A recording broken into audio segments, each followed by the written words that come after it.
Tuhan. Saatnya kami rindu diberkati oleh firman-Mu.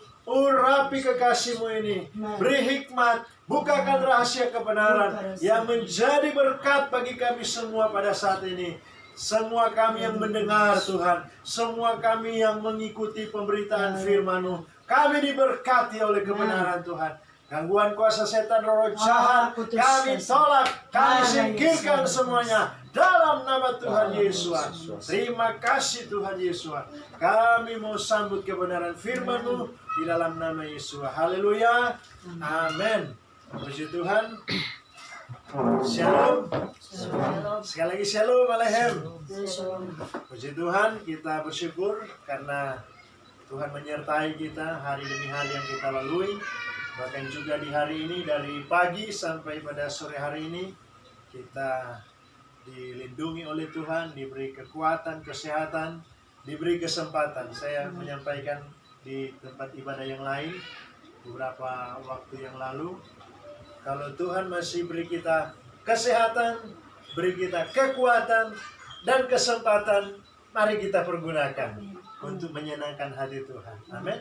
Karena kalau kita masih ada kekuatan, baru ada kesempatan, ada saudara, waktu kita bisa pakai itu memuliakan Tuhan. Karena ada orang punya kekuatan tetapi tidak punya kesempatan. Punya kesempatan sebaliknya tidak ada kekuatan. Makanya bagi kita dalam segala hal kita harus bersyukur. Puji Tuhan, kita akan melihat kebenaran firman Tuhan pada saat ini. Mari kita membaca kebenaran firman Tuhan di dalam kitab Matius 15 ayat 21 sampai ayat yang ke-28. Kita membaca firman Tuhan dalam kitab Matius yang ke-15 ayat 21 sampai ayat yang ke-28. Kita bangkit berdiri, kita akan membacakan firman Tuhan ini secara bergantian. Saya mulai, saudara mengikutinya, nanti kita ketemu di ayat yang ke-28. Di sini ada judul perempuan Kanaan yang percaya. Lalu Yesus pergi dari situ dan menyingkir ke daerah Tirus dan Sidon. Maka datanglah seorang perempuan Kanaan dari daerah itu dan berseru, "Kasihanilah aku ya Tuhan, anak Daud, karena anakku perempuan kerasukan setan dan sangat menderita." Tetapi Yesus sama sekali tidak menjawabnya. Lalu murid-muridnya datang dan meminta kepadanya, "Suruhlah ia pergi, ia mengikuti kita," dengan berteriak-teriak. Jawab Yesus, "Aku diutus hanya kepada domba-domba yang hilang dari umat Israel." Tetapi perempuan itu mendekat dan menyembah dia sambil berkata, "Tuhan, tolonglah aku." Tetapi Yesus menjawab, "Tidak patut mengambil roti yang disediakan bagi anak-anak yang melemparkannya kepada anjing." Kata perempuan itu, "Benar Tuhan." Namun anjing itu makan rema-rema yang jatuh dari meja tuannya. Sama-sama. Maka Yesus menjawab dan berkata kepadanya, "Hai ibu, besar imanmu, maka jadilah kepadamu seperti yang kau kehendaki." Dan seketika itu juga anaknya sembuh. Amin. Silakan duduk. Puji Tuhan, kita membaca firman Tuhan di dalam kitab Matius yang ke-21, Matius 15 ayat 21 ini sampai ayat yang ke-28. Ini kisah nyata, jadi cerita yang benar-benar terjadi. Kalau di dalam kitab suci ada cerita sejarah yang benar-benar terjadi, ada cerita dalam bentuk perumpamaan yang perlu kita harus tafsir atau mengerti dengan perumpamaan. Contohnya Tuhan Yesus memberi perumpamaan dalam Matius 25, perempuan gadis-gadis yang bijaksana dan gadis-gadis yang bodoh. Jadi digambarkan ada dua kelompok gadis-gadis yang menanti seorang mempelai.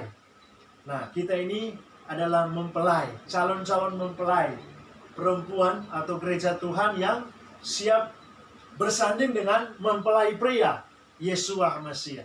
Dan di situ digambarkan ada 10 gadis, yang 5 bijaksana, yang 5 bodoh. Yang bijaksana punya pelita dan punya minyak. Jadi itu dalam bentuk perumpamaan atau analogi supaya orang mengerti maksud Tuhan. Bahwa sesungguhnya dimaksudkan dalam cerita Matius 25 itu adalah gereja Tuhan yang siap menanti kedatangan Yesua kali yang kedua. Nah, kalau cerita dalam kitab Matius 15 ini ayat yang ke-21, ini cerita yang benar-benar terjadi. Di mana ada seorang perempuan Kanaan atau perempuan Sirofenisia, dia dalam pergumulan.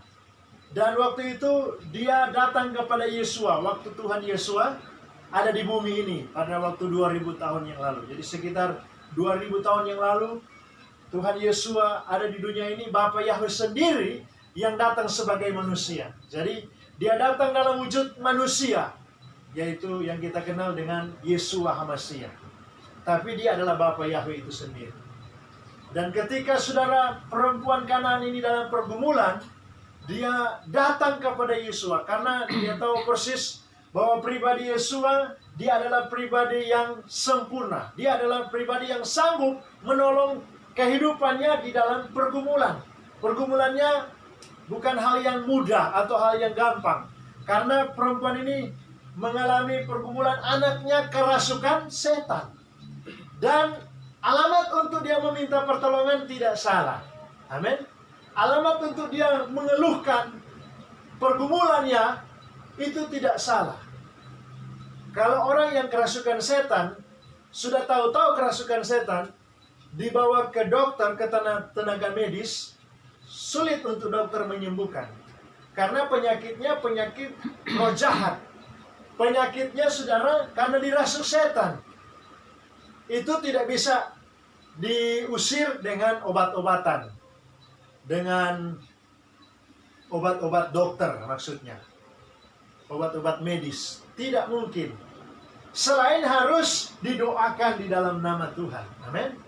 Selain didoakan, berseru kepada Tuhan, memanggil nama Tuhan dan mengusir kuasa setan, kuasa si jahat yang mengikat seseorang. Sebab kalau kita melihat cerita dalam kitab Markus yang kelima, di situ dijelaskan tentang seorang gerasa yang kerasukan setan legion. Dia dikatakan firman Tuhan sampai menjadi gila karena dirasuk oleh setan. Tinggalnya saja di kuburan. Dia diikat dengan tali, dengan rantai, dia bisa putuskan. Karena memang dikuasai oleh setan.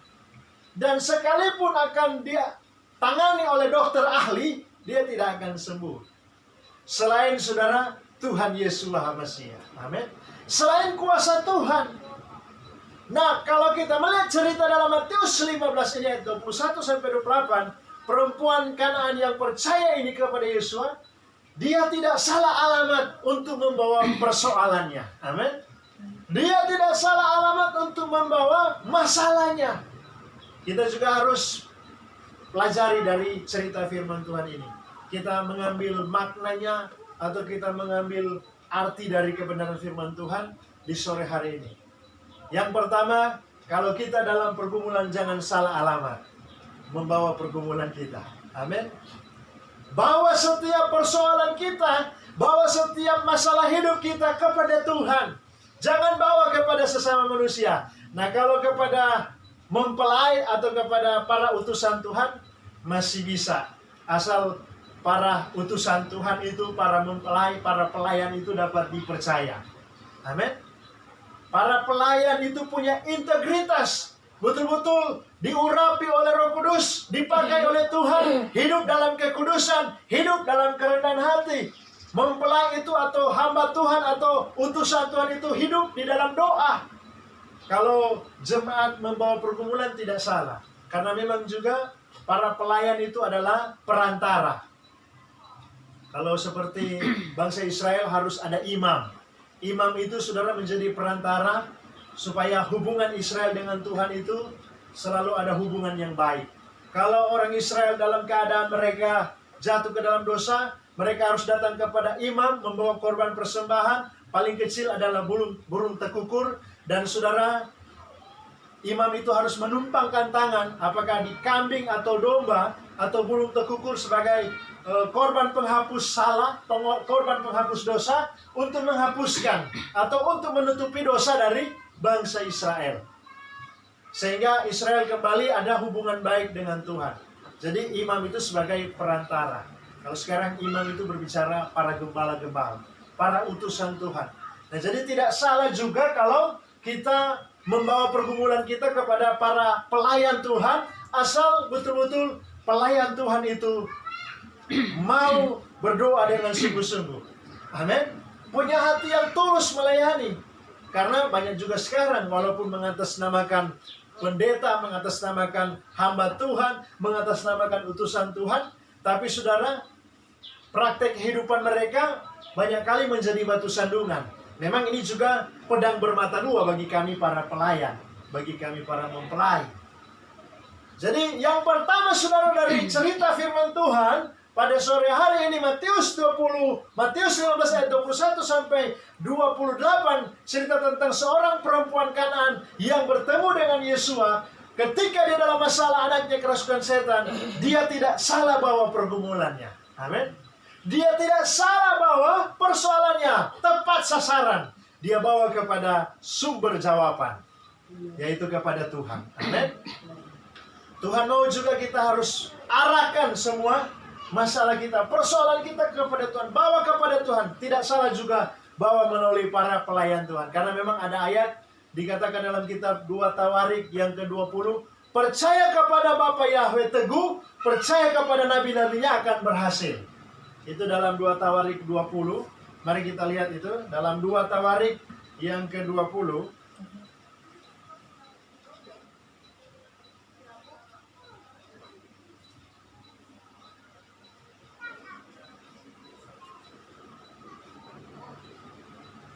Ayat kita akan membaca.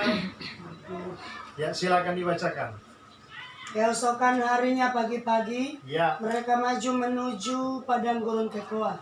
Ketika mereka hendak berangkat, berdirilah Yosafat dan berkata, dengar hai Yehuda dan penduduk Yerusalem, percayalah kepada Yahweh Elohimmu dan kamu akan tetap teguh. Percayalah kepada nabi-nabinya dan kamu akan berhasil. Amin. Ini waktu cerita Yosafat, dia diperhadapkan dengan musuh orang Amon dan Moab dan orang-orang pegunungan Seir yang mau menyerang Yerusalem. Dan Yosafat pada waktu itu sebagai raja. Dan Tuhan menyuruh Yosafat supaya mengangkat orang-orang yang membawa pujian kepada Tuhan. Jadi ada para utusan-utusan Tuhan dengan pakaian kudus, mereka membawa pujian kepada Tuhan. Dan pujiannya yaitu bahwasanya untuk selama-lamanya kasih setia Bapa Yahweh kekal selama-lamanya. Tapi sebelum hal itu terjadi, mereka maju untuk berperang. Tuhan memakai Yosafat untuk menyampaikan kepada bangsa Israel, khususnya kepada orang-orang Yerusalem waktu itu, percayalah kepada Yahweh dan kamu akan teguh. Percaya kepada nabi-nabinya dan kamu akan berhasil. Makanya saya sudah jelaskan tadi bahwa kalaupun kita membawa pergumulan kita melalui para pelayan, para mempelai atau para utusan Tuhan, tidak salah. Karena memang itu adalah jaminan firman Tuhan. Itu juga sudah kita baca saat ini dalam 2 Tawarik 20 ayat yang ke-20. Jadi 2 Tawarik 20 ayat yang ke-20 jelas. Percayalah kepada Yahweh Tuhanmu dan kamu akan teguh. Percayalah kepada nabi-nabinya dan kamu akan berhasil. Nah, kembali dalam pembacaan kita tadi Matius 15 ayat 21 sampai 28. Bagian yang pertama, ketika kita dalam pergumulan kecil ataupun besar, kita bawa persoalan kita, kita bawa masalah kita kepada Tuhan. Amin. Itu bagian yang pertama. Dan kita kembali saudara dalam Matius yang Matius 15 tadi ayat yang ke-21. Saya baca kembali firman Tuhan demikian. Lalu Yesus pergi dari situ dan menyingkir ke daerah Tirus dan Sidon. Maka datanglah seorang perempuan Kanaan dari daerah itu dan berseru, kasihanilah aku, ya Tuhan anak Daud, karena anakku perempuan kerasukan setan dan sangat menderita. Tetapi Yesus sama sekali tidak menjawabnya. Lalu murid-muridnya datang dan meminta kepadanya, suruhlah ia pergi. Ia mengikuti kita dengan berteriak-teriak. Yang kedua saudara, ketika perempuan Kanaan ini dia bertemu dengan Yesua, dia berseru, kasihanilah aku, Tuhan Yesua, anak Daud, karena anakku perempuan kerasukan setan. Tuhan Yesua tidak menjawab. Amin. Tuhan Yesus tidak menjawab. Dikatakan di sini, Maka datanglah seorang perempuan kanan dari daerah itu dan berseru, "Kasihanilah aku ya Tuhan anak Daud, karena anakku perempuan kerasukan setan dan sangat menderita." Tetapi Yesus sama sekali tidak menjawabnya. Lalu murid-muridnya datang dan meminta kepadanya, "Suruhlah ia pergi, ia mengikuti kita," dengan berteriak-teriak. Hal yang kedua, saudara, dari pelajaran ini, ketika pun kita sudah membawa pergumulan masalah kita kepada Tuhan dan belum ada jawaban, jangan sampai kita kecewa. Amin. Bagian yang kedua, kalau kita sudah sungguh-sungguh memohon belas kasihan Tuhan, membawa persoalan kita sudah tidak salah, sasaran kita sudah tepat, sudah kepada Tuhan, bahkan juga sudah kepada utusan-utusan Tuhan, tapi saudara belum ada jawaban, jangan kita kecewa. Kalau kita melihat di sini, saudara, Yesus tidak menjawab, malah murid-muridnya berkata, "Suruhlah ia pergi." Karena perempuan ini berteriak, namanya berseru, berarti berteriak. Bisa saja, saudara, perempuan ini karena memang dalam keadaan membutuhkan pertolongan, dia berseru, "Yesua, anak Daud, kasihanilah aku." Jadi berseru. Mungkin lebih kuat dari suara saya saat ini. Dia berseru. Tuhan Yesua belum ada respon waktu itu, belum menjawab. Malah saudara, murid-murid datang kepada Yesua, "Suruh saja perempuan itu pergi, karena dia berteriak-teriak." Jadi hal yang kedua, jangan pernah kecewa kalaupun belum ada jawaban. Amin. Kalau kita sudah datang berseru tetapi belum ada jawaban, jangan putus asa. Karena Tuhan sedang melihat iman kita. Tuhan sedang melihat, saudara, kepercayaan kita. Bapak Yahweh sedang melihat, sedang menguji apakah benar-benar kita membutuhkan Dia hanya sekedar di saat kita dalam pergumulan, atau betul-betul kita mau setia dalam situasi apapun, dalam kondisi apapun. Jadi hal yang kedua, jangan pernah kecewa kalaupun kita sudah mengikut Tuhan, sudah setia dengan Tuhan, sudah berseru, sudah berdoa, tetapi belum juga ada jawaban.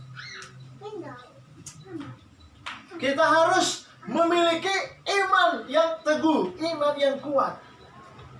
Seperti perempuan Kanan ini. Karena bagian seterusnya kita lihat, saudara, di dalam ayat yang ke-24 dikatakan, "Jawab Yesua." Nah, bagian yang selanjutnya dikatakan, "Jawab Yesua, aku diutusannya kepada domba-domba yang hilang dari umat Israel." Tetapi perempuan itu mendekat dan menyembah Dia sambil berkata, "Tuhan, tolonglah aku." Selanjutnya bagian yang ketiga, saudara, Tuhan Yesus sudah memberi jawaban, tapi belum sesuai dengan keinginan perempuan ini. Amin. Tuhan Yesus sudah memberi jawaban, tapi belum pas dengan yang menjadi kerinduan. Seringkali juga Tuhan meluaskan hal-hal seperti itu kepada kita. Yang kita minta A, B, yang datang adalah A. Yang kita minta, saudara, contohnya, saudara, kita meminta supaya kita, Tuhan kasih kesehatan, sukacita, malah yang datang seringkali sakit. Dan saudara, kita mengalami kekecewaan. Tapi kita harus tahu bahwa Tuhan sementara menguji iman kita. Amin. Kita melihat sudah ada jawaban tapi belum pas dengan kerinduan kita. Tuhan mau supaya kita tetap maju terus. Jangan sampai kita menjadi lemah. Karena saudara, kalau kita perhatikan, ketika perempuan ini dia tetap berseru kepada Tuhan, karena dikatakan dalam ayat yang ke-24, "Jawab Yesua, aku diutusannya kepada domba-domba yang hilang dari umat Israel." Tetapi perempuan itu mendekat dan menyembah Dia sambil berkata, "Tuhan, tolonglah aku." Ketika Tuhan Yesus mengatakan, "Aku diutusannya domba-domba yang hilang dari Israel," perempuan ini tidak kecewa, tidak mundur. Dia memang menyadari dia bukan orang Israel asli. Dia orang Kanaan. Artinya dia di luar dari bangsa Israel. Karena memang pada zaman itu Tuhan Yesus hanya diutus kepada domba-domba Israel.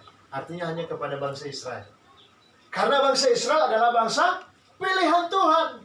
Kalau saudara di luar bangsa Israel, itu sebenarnya tidak layak untuk ditolong.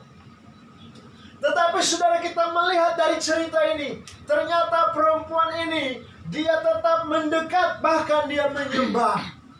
Dia tetap mendekat dan menyembah. Walaupun Tuhan Yesus sudah setarakan perempuan ini dengan anjing. Memang saudara, kalau kita belajar dari kitab suci, orang-orang yang hidup di dalam dosa, atau orang-orang yang hidup tidak takut akan Tuhan, orang-orang yang hidup saudara bertentangan dengan perintah-perintah Tuhan, dikatakan mereka seperti anjing. Maksudnya sifatnya seperti anjing. Kalau katanya orang itu kehidupannya dia sudah mengenal kebenaran, contohnya sudah kenal Tuhan, sudah kenal firman, sudah tahu firman, tapi dia kembali berbuat dosa, dia kembali menjamah perkara-perkara dosa. Firman Tuhan katakan itu seperti anjing kembali kepada muntah, babi kembali kepada kubangan. Kita boleh baca itu di dalam kitab 2 Petrus 2. Mari kita lihat 2 Petrus 2 ayat 22. 2 Petrus 2 ayat yang ke-22, silakan.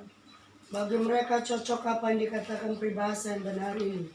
Anjing kembali ke muntahnya, dan babi yang mandi kembali lagi ke kubangannya. Amin. Orang-orang yang saudara tahu firman, sudah tahu Tuhan, sudah kenal kebenaran, tapi hidup saudara dalam kehidupan manusia lama atau kehidupan perkara-perkara dosa, dikatakan bagi mereka cocok seperti peribahasa, anjing kembali kepada muntahnya, babi kembali kepada kubangannya. Nah, di hadapan Tuhan Yesus waktu itu, karena dia hanya diutus kepada domba-domba yang hilang dari Israel, perempuan Kanaan ini, saudara, kategori orang yang belum melakukan firman. Orang yang di luar dari jalur firman, dari jalur keselamatan. Makanya dia disetarakan dengan anjing. Tidak patut mengambil roti yang disediakan bagi anak-anak. Roti itu berbicara firman. Firman itu cuma untuk orang Israel pada waktu itu. Tetapi yang hebat, yang luar biasa, iman yang dimiliki oleh perempuan Kanaan ini, saudara, dia tidak putus asa. Amin. Dia tidak putus asa. Karena dikatakan tetapi perempuan itu mendekat dan menyembah dia sambil berkata, Tuhan tolonglah aku. Bagian yang ketiga, jangan sampai kita putus asa. Tuhan mau kita tetap maju terus. Kalaupun saudara, kita sudah bawa pergumulan kita kepada Tuhan, sudah tepat sasarannya, tetapi belum ada jawaban, jangan putus asa. Karena ternyata kalau kita perhatikan, selanjutnya juga masih ada sambungan, dikatakan dalam ayat yang ke-26, tetapi Yesus menjawab tidak patut. Nah, jadi ini sambungan dari ayat yang ke-24 tadi, dikatakan Yesus dia hanya diutus kepada domba-domba yang hilang dari umat Israel. Nah, di ayat yang ke-26, ini sudah lebih jelas lagi.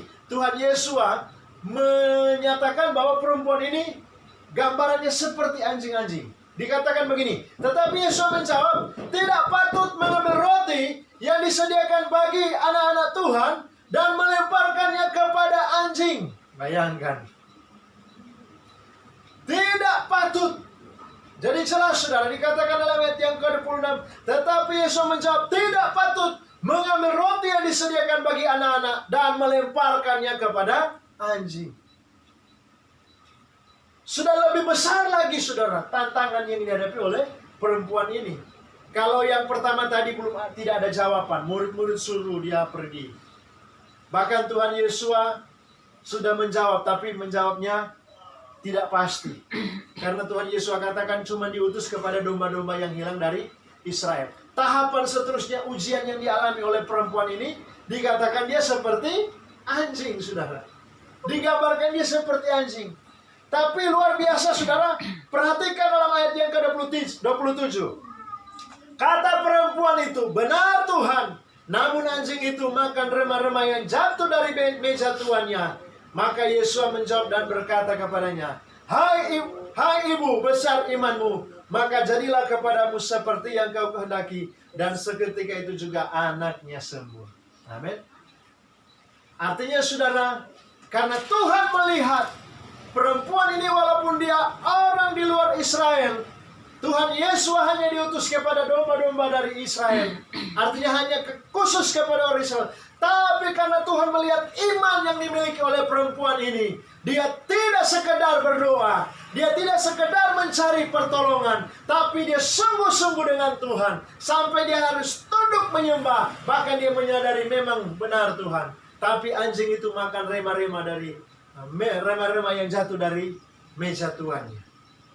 Artinya saudara, perempuan ini insaf. Dia menyadari bahwa memang dia tidak masuk pada golongan atau kelompok untuk diselamatkan. Tapi dengan dia menginsafi diri, dia sadar, dia saudara menyadari akan kehidupannya yang memang tidak layak. Akhirnya Tuhan berkata, besar imanmu. Sebenarnya saudara, dia goyim, artinya di luar dari bangsa Israel. Tapi dia boleh mengalami keselamatan. Karena ayat firman Tuhan ini juga jadi pegangan bagi orang-orang yang fanatik saudara, beranggapan bahwa hanya orang Israel yang diselamatkan. Tapi kalau kita baca keseluruhan, ternyata dengan tindakan iman yang dimiliki oleh perempuan Kanaan ini, walaupun dia bangsa goyim, bangsa kafir, tapi karena dia sungguh-sungguh sampai dia menyembah, menyadari diri, akhirnya dia mengalami keselamatan. Amin. Dia juga layak ditolong oleh Tuhan. Demikian juga dengan kehidupan kita di hari-hari ini. Jadi yang pertama, kalau kita sudah bawa pergumulan kita kepada Tuhan, dan kita sudah dekat dengan Tuhan, sudah berdoa, sudah berseru, belum ada jawaban, kita malah mengalami tantangan, jangan putus asa, kita terus berdoa. Kalau kita sudah berdoa pun belum ada jawaban, mari menyembah. Lebih dekat lagi saudara, kita dekat dengan Tuhan. Lebih sungguh-sungguh lagi, kita memohon pertolongan Tuhan. Karena Tuhan atau Bapa Yahweh pasti akan menjawab. Amin. Pasti dia menjawab. Sebagaimana yang terjadi kepada perempuan Kanaan ini. Ketika saudara, dia terus dekat dengan Tuhan. Walaupun dia sudah ditolak, sudah dianggap seperti anjing, tapi dia terus merendahkan diri. Akhirnya Tuhan menolong. Kalau Tuhan melihat kita sudah memiliki iman seperti perempuan Kanaan ini, kita tidak mudah kecewa, putus asa. Jangan cuma karena tantangan sedikit saja, cemooh dari orang lain, mengatakan kita ini orang-orang yang tidak layak ditolong oleh Tuhan. Bahkan ada cibiran-cibiran, ada perkataan-perkataan yang mengatakan sesat. Itulah pandangan manusia. Yang penting kita tetap dalam koridor firman, kita berjalan dalam kebenaran Tuhan. Memang saudara, kita tetap akan ada penderitaan, ada harga bayar yang namanya. Tetap ada saudara ujian iman. Tapi belajar dari perempuan Kanaan ini, akhirnya saudara apa yang dialami? Dia mengalami mujizat Tuhan. Amin. Tuhan menolong, anaknya kerasukan setan ditolong oleh Tuhan. Ini pelajaran bagi kita supaya mari kita terus saudara dekat dengan Tuhan. Kalau kita pun ada ujian iman, jangan cepat kecewa, jangan cepat putus asa.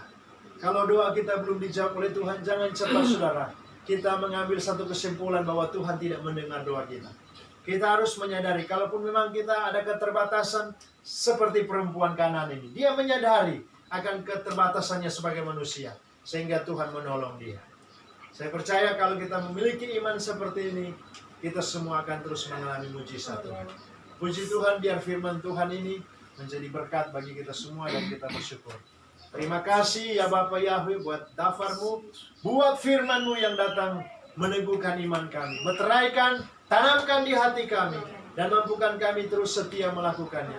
Kami rindu supaya Tuhan kami terus mengalami pertolongan Tuhan. Karena itu kuatkan iman kami, sebagaimana kami belajar firman-Mu pada sore hari ini.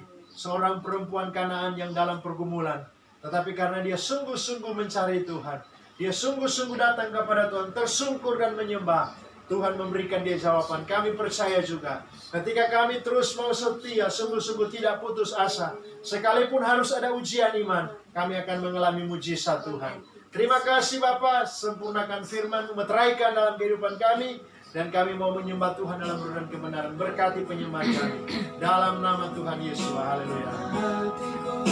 Mari kita mau menyembah Tuhan. Amin. Haleluya.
menyamai umat-umatku dan kekasih-kekasihku.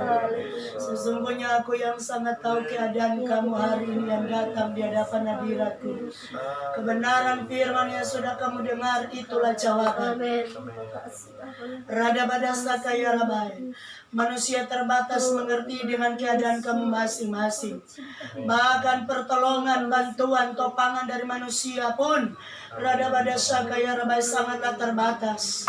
Bahkan terkadang apa yang kamu harapkan itu tidak sesuai dengan rada badasi kaya rabai yang sudah kamu terima. Tapi sebagaimana aku sudah memberikan jawaban lewat pengajaranku pada hari ini, biarlah ini jadi pelajaran berharga bagi kamu masing-masing. Bahwa ketika kamu setia, ketika kamu sungguh-sungguh, ketika rada badasa kaya rabai kamu terus berjuang, sesungguhnya aku sangat menghargai setiap kerinduan kamu. Hai kada bose krata kaya rabai, yang perlu juga kamu sadar bahwa tidak ada satu manusia pun yang luput dari pergumulan. Tidak ada satu manusia di muka bumi yang bebas dari hambatan. Tidak ada satu manusia rada badasa kaya rabai yang tidak mengalami yang namanya proses hidup. Tapi yang luar biasa dan ada perbedaan, yaitu orang yang tetap hidup di dalam aku, mengandalkan aku, mencari aku, dengan mereka yang mengandalkan kekuatan sendiri. Oleh sebab itu kamu harus bersyukur kalau sampai pada hari ini kamu terus diajar sehingga kamu mengerti dan kamu terus hidup di dalam kebenaran, terus meminta pertolongan yang berasal daripadaku. Aku berkata sesungguhnya perbedaan itu akan kamu alami. Bukankah aku sudah berjanji ada perbedaan antara orang yang beribadah dengan yang tidak? Ada perbedaan antara orang benar dan orang fasik. Ada perbedaan antara orang yang sungguh-sungguh dengan yang tidak sungguh-sungguh.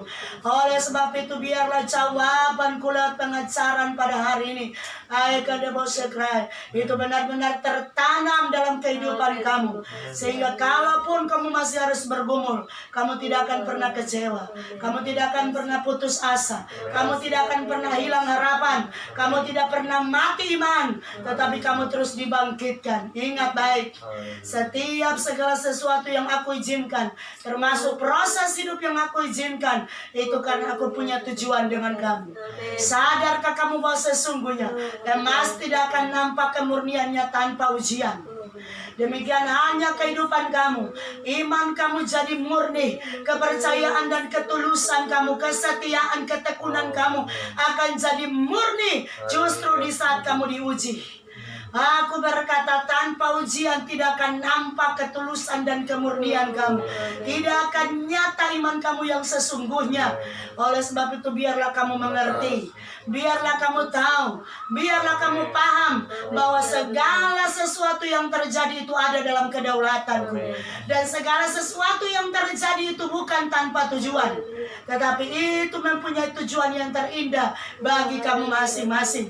Dan satu hal yang perlu aku ingatkan, aku juga mengizinkan kamu untuk diproses sedemikian rupa agar supaya kamu tetap ada kerendahan hati. Agar supaya ketika kamu mengalami kemuliaan, kamu tidak melupakan yang sesungguhnya, yaitu pertolongan hanya berasal daripadaku. Sebab terlalu banyak umat-umatku rada badasa kaya rabai yang ketika sudah mengalami pertolongan, mereka melupakan aku.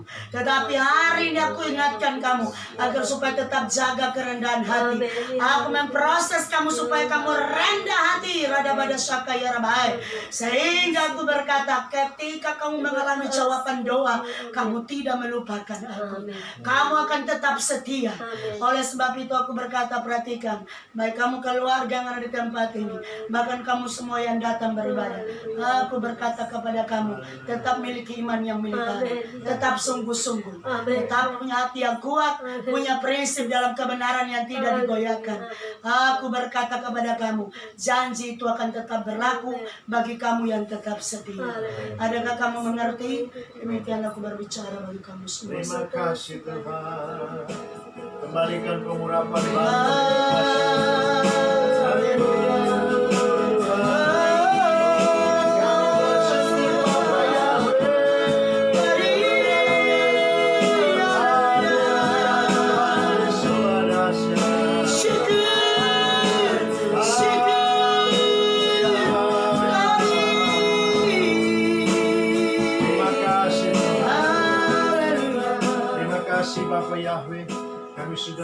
menyembah di dalam roh dan kebenaran.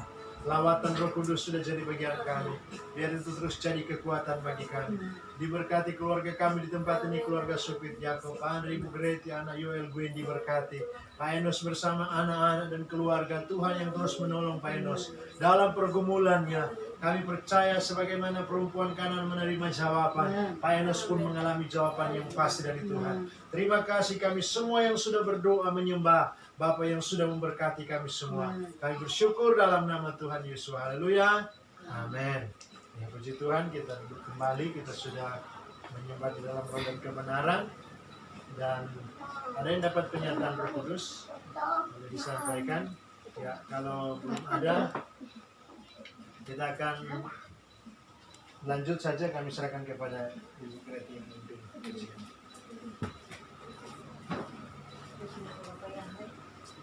Saatnya kita akan memberikan korban persembahan. Kita angkat pujian yang berkata, "Ya untung bersama." Ya untung bersama.